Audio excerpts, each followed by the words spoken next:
The stage is set for the Ironman race through Jacksonville this weekend. It's a famous race, going to be a big deal here in town.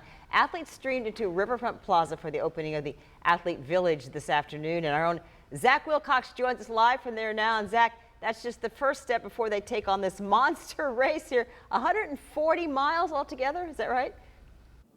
Yeah, Jeannie, a little more than 140 miles, and I figured I'd show you the end here because there's absolutely no way that I would be able to run, swim, and ride my way to this finish line. But as you mentioned, they were checking in over at the Athlete Village, trying to iron out all the details before they take on the Ironman. And for some of the competitors we talked with today, the drive to get to the Athletes Village was shorter than the actual Ironman itself will be.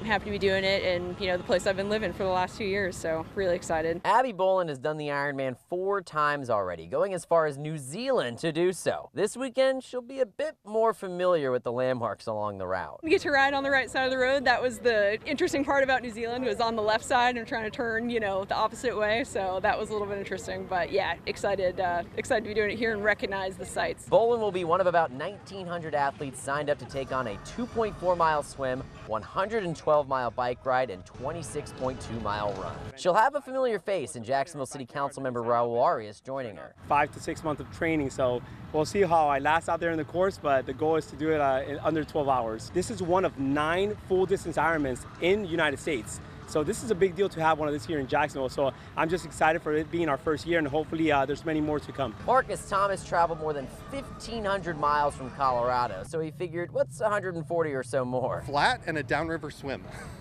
Humidity to compete with that I'm not normally dealing with.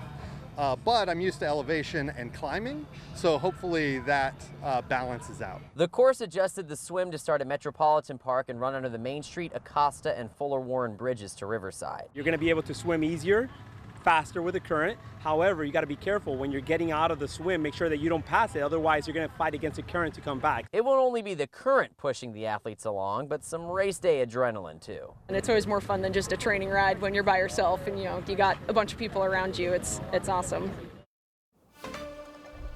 And guys, I learned something interesting today. I asked the council member what kind of songs were going to go into the playlist to get him through this whole trek, and he mentioned that you're actually not allowed to have your phone or any earpieces on you. So it's going to be 12 hours for him, or at least he's hoping it'll be a 12-hour time without any music playing except for whatever songs he can remember in his head along the way. And all that'll start around 7:30 in the morning down at Metro Park come Saturday.